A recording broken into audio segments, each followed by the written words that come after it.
Hey, what's going on, guys? Today I am going to be giving kind of my thoughts and a little bit of a recap of the ICP House Party Peep Show slash. It's kind of like a Hallowicked experience, I guess. It went from October 3rd all the way up to Hallowicked, obviously. I didn't watch everything that they did because some of the things just didn't really interest me that much.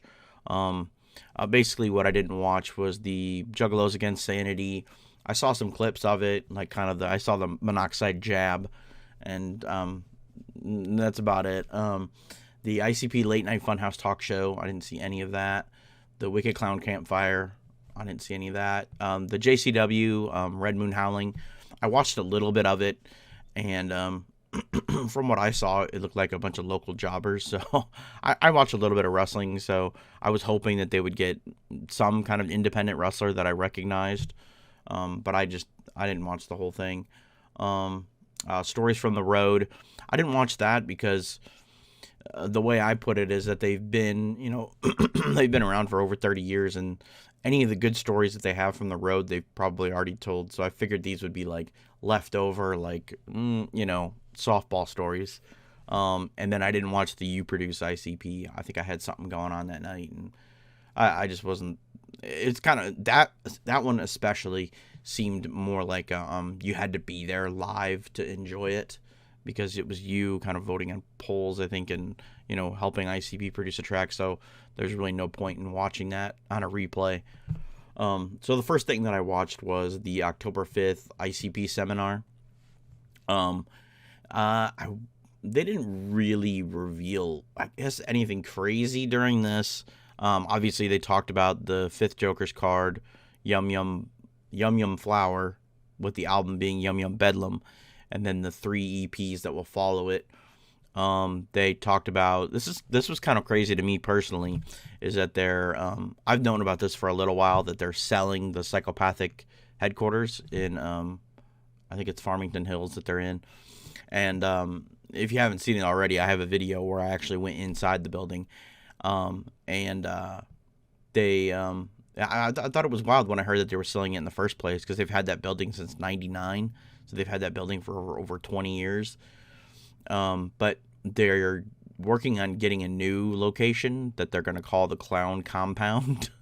And it's a cool idea to do like live shows. And Jay talked about having like rooms that juggalos can go and rent out, and like a whole bunch of crazy, probably pie in the sky ideas that he had about it. I kind of felt like part of it was them just kind of being like, this will be cool, and throwing it out there at the last minute. They talked about a documentary that they have coming out. They talked about documentaries being made about them, about the whole gang list thing. They've got a show that they're going to be on Netflix that's going to come out. They talked about some really weird, I think they called it Clown Head 15 or something really strange, about how they're going to paint some pictures and sell them or something. I don't know. It sounded like a really weird Violent J idea. And I think that's all the major stuff that they talked about during the ICP seminar, at least that I remember. The next thing that I watched was 2 days later, the ICP Home Movies.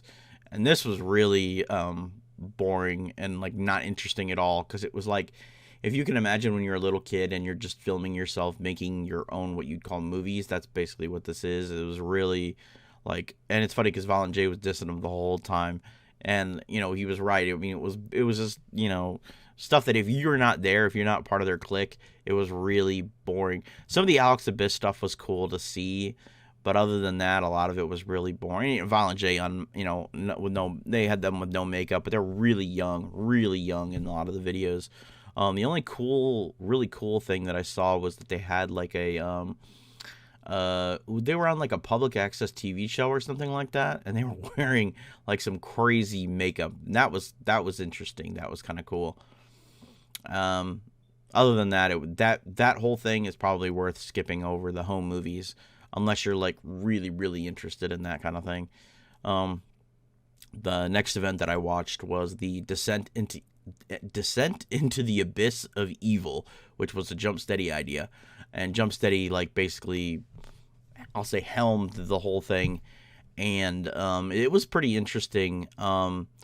It was mostly they ran out of time, and that was a kind of a common theme with all of these, is that they ran late and they kind of ran out of time on a lot of this stuff.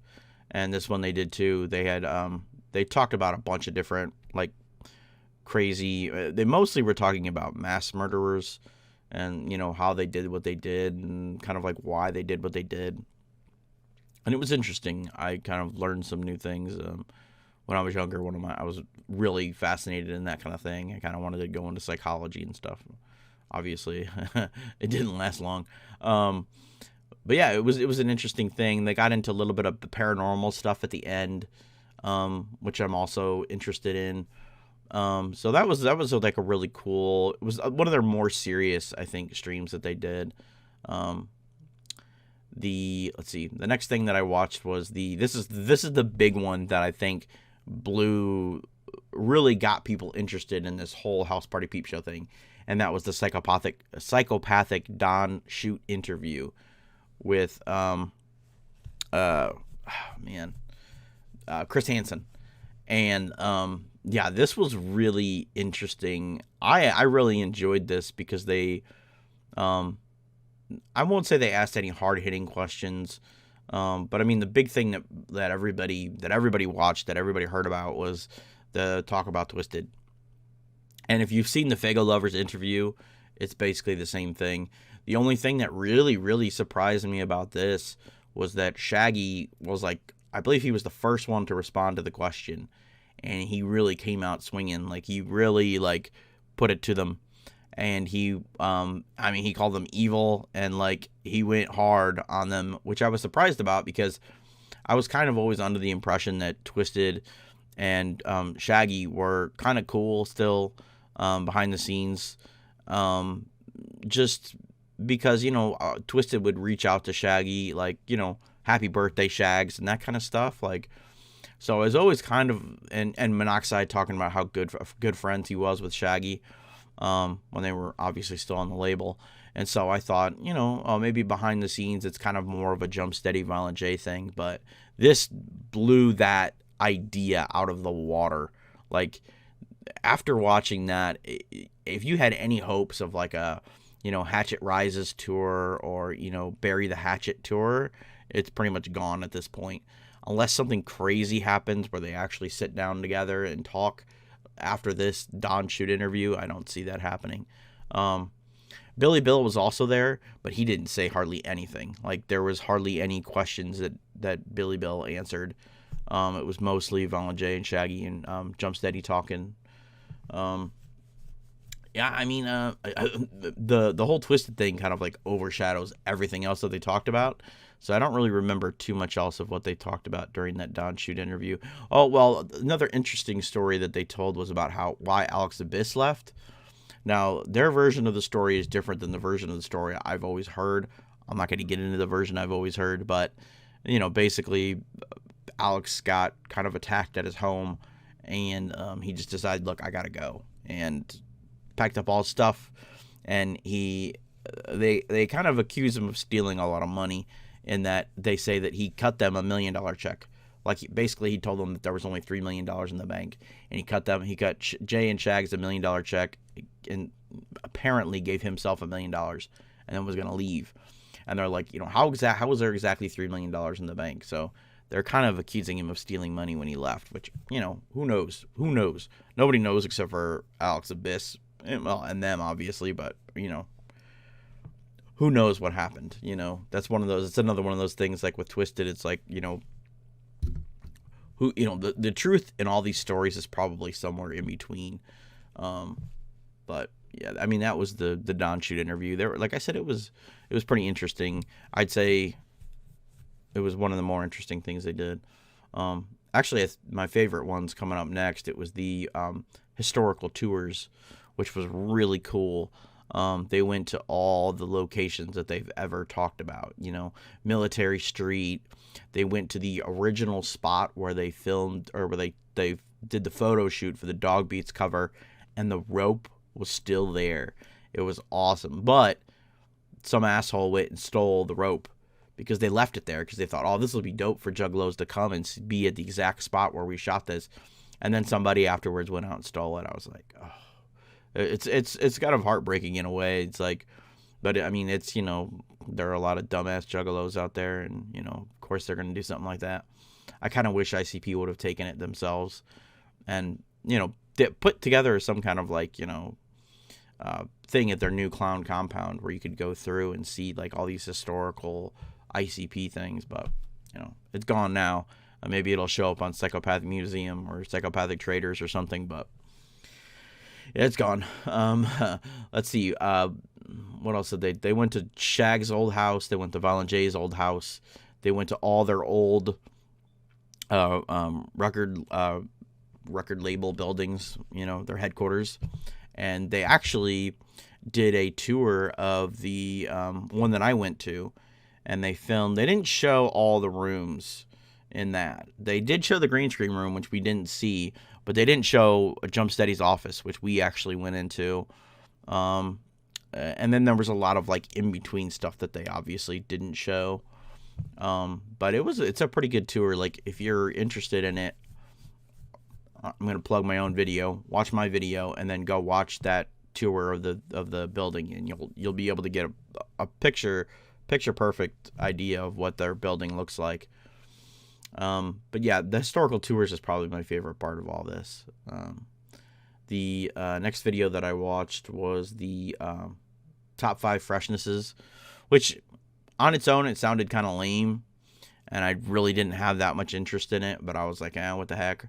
And it was really funny. Like, if you enjoy their humor, which I'm sure you do if you're an ICP fan or Juggalo, it was really funny. Violent J was in peak form here.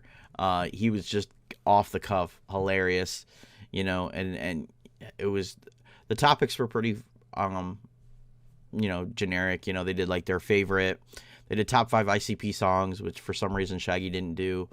They did their top 5 hottest women that they've seen. Jay's was really weird and fun. Jay's was really funny because he was like, you just have to watch it. It was hilarious.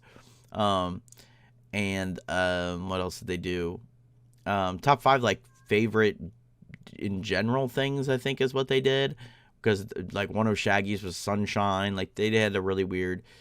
They did top 5 favorite TV shows, I think. They did a couple different ones, and again, they ran out of time. They didn't get to do all of the things they wanted to do.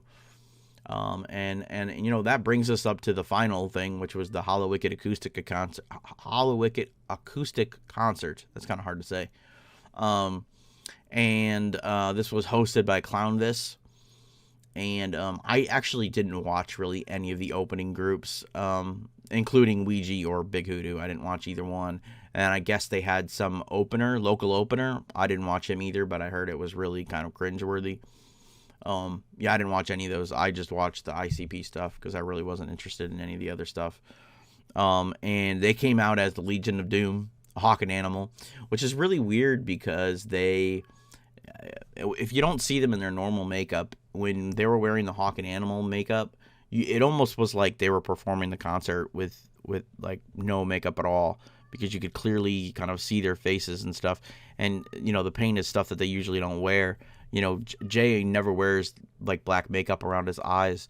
The only time I've ever seen him wear black makeup around his eyes is when he did the twisted makeup where he looked like a fat panda. And so it was really strange to see them like that. Like, Shaggy looked really, really strange. Shaggy had like a funny, goofy looking mustache, and Jay actually cut his hair and, you know, into like the little stripes that they have. It was really awesome. Actually, their outfit was like, went all over the place. You know, ICP wins Halloween, all that stuff. It was a dope costume, and they came out with the JCW tag team belts. It was cool. Let's see, they performed Dead Pumpkins, Mr. Rotten Treats, Dead Body Man, Serial Killer, $50, which was really good acoustic. Some of these I think worked better acoustic than others, but and it started out a little bit rough. As I was watching, I was like, ooh, and then like it smoothed out and it got better and better as it went along. I'm trying to remember what some of the other songs were that they played, but they played a full set for real. And then they at the end, they revealed the 5th Joker's card of the second deck, the Yum Yum Flower, and they had it unlike this. They just had it like a rolled up banner, and then they just pulled this thing, and then they did like serial killer, and I feel like I'm the only one who doesn't really like the look of this Joker's card. It was drawn by Tom Wood, and Shaggy helped. Obviously, Shaggy and Violent J gave all their input into what it would look like, and Shaggy actually drew the little, at the bottom there's the vase, and there'll be a picture up when I'm talking about this, and then there's 3 seeds that are popping up, and Shaggy drew the 3 seeds, and the 3 seeds are obviously going to be the 3 EPs that come out after the album is out. And actually, I think those little seeds look kind of cool. But the Joker's card as a whole, I'm not a huge fan of. Like, as soon as I saw it, I honestly thought Juggalos were going to hate it. But it's like, it's almost universally loved. I feel like I'm in the minority on not liking it. It's basically Riddlebox colors with, there's like a vase, and it's like a piranha thing coming out of it. And Violent J said that there's 2 images for it. And that there's this one, and then there's another one. And that, like, you don't want to get too close or it'll bite your head off or something. And if you look, like, she's got like these zigzag lines down her face, so I'm sure that opens up like a fly trap, boom. So I'm sure that'll be the second image. There's some people that have already done like mock-ups and little things. I guess the thing that I think I don't really get about it is that maybe it's just because it's the first female Joker's card, but I just can't see people wearing it on like jerseys and putting it on a hat and all that kind of stuff, because most of the Joker's cards look kind of badass, and this one is different. It just looks not, I mean, this is all my opinion, obviously, but it just doesn't look like killer, but I think that's the point, and I think that's why I just kind of don't like it. I do think it looks better than most of the second deck. I think Fearless Fred Fury is probably the best looking Joker's card of the second deck. But I mean, maybe I'd put that second. I don't know, because I think the other ones are kind of lame looking. Marvelous Missing Link, like, well, I don't even know what that thing is. Bang Pa Boom is just kind of like an explosion. And Mighty Death Pop is like a jester, so that one's not bad, but I don't know. At this point, it's all that really matters is the music that's going to be on that Joker's card. Ding Ding Doll, that was something I forgot to mention. They released the single for Ding Ding Doll, which I didn't really like either, and that one's got a pretty mixed reaction. And then they came out with their Hallowicked single, which was Mr. Nothing Man, which I like Mr. Nothing Man more than Ding Ding Doll, but I guess that's not really saying much. Ding Ding Doll, what kills me about that single is that it's got this weird, the beat is really strange, and I think it was done by Shaggy the Airhead, but it's just got this really strange, like when the hook comes on, it's got like this weird like flare that goes on. I don't know, I'm just not really a fan of that song. So I'm hoping that the rest of the Joker's card is better. Fearless Fred Fury was good. I liked Fearless Fred Fury was the first album I've liked since, that I thought was really good, that reminded me of something they would have done, earlier. Probably was my favorite since Hell's Pit, so, that's saying something. So hopefully they continue that, and also apparently they're going to be using some Mikey Clark beats that they had him do, and then he forgot about, or that they forgot about, that he made for them, and for whatever reason they passed on them at the time, but now they're digging them out and they're going to use them. So that's a really good sign. We'll see what they sound like in particular. What will it sound like a particular era of when they got the beats from. So. But it's Mikey Clark and ICP, which is always a good mix. But yeah, the other thing that's kind of come up is like, okay, who won? Because everybody's got to compare between MNE and Psychopathic, who put on the better live stream, Psychopathic or MNE. And from this, I mean, obviously it's going to be Psychopathic because they included so much in this live stream. Like, there's so much content. This was definitely worth it. Not mention, including the fact that you're going to get the Ultra Live Monster 5 coin, the Historical Tours DVD, which, like I said, was my favorite part about pretty much the whole event. And I think you get a single. I think you get like the Ding Ding Doll single or something like that. So they definitely made it worth your value. And the Twisted thing, if you didn't get a bundle, you pretty much just got the live stream for $13, and it wasn't even like a live performance like the acoustic set was. And almost for that reason alone, I think Psychopathic definitely won this little battle, I guess we could say right here. Yeah, so that was the ICP House Party Peep Show. I mean, I definitely give it a thumbs up. I think it was definitely worth the value, and I hope that they do something similar to this in the future. I mean, as long as we can't have live shows. I mean, even if we can have live shows, I think it would be kind of cool for them to continue to do this kind of like live stream type content where they do like a podcast or something like that. Because a lot of this stuff was really interesting. I know Shaggy does his thing with Keegan, but I think it would be cool to see them together. And Jump Steady, like I haven't seen Jump Steady talk so much as I have in this, and it was kind of cool to see them reminisce a lot. There was a lot of things that they had kind of forgotten about or whatever, and to see them kind of rediscover them was really cool. Because they kind of went back. They, like I said, in the historical tours, there were places that they hadn't been in years. One of their old office buildings was torn down, and Shaggy said he almost cried because it was, he hadn't been there since then, and to see it torn down, where there was so much history. And that was something that they mentioned about the location they were just at, is that there was so much history that was made there, over the 21 years that they were there. So, yeah, this whole experience, I mean, for me, it's like a 9 out of 10 or like an A, because I think, there's so much content there. Like, all these streams were like 2-3 hours long for some of them. And then, like I said, there was stuff I didn't even watch. So there was so much there that you definitely got your value out of it.